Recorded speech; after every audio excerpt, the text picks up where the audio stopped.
В Кыргызстане за сутки выявили еще 892 случая внебольничной пневмонии COVID-19. Об этом сообщили в Министерстве здравоохранения и социального развития. В Бишкеке по-прежнему самое высокое количество зараженных – 401. Меньше всего в Таласской и в Нарынской областях по 7.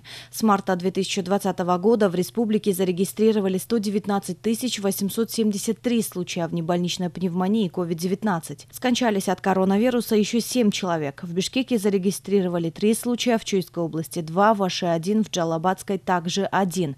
Всего с прошлого года, по официальным данным, в республике скончались 1971 человек. Также за сутки от COVID-19 и внебольничной пневмонии выздоровели еще 524 человека. Всего выздоровевших на сегодняшний день 107 915 человек.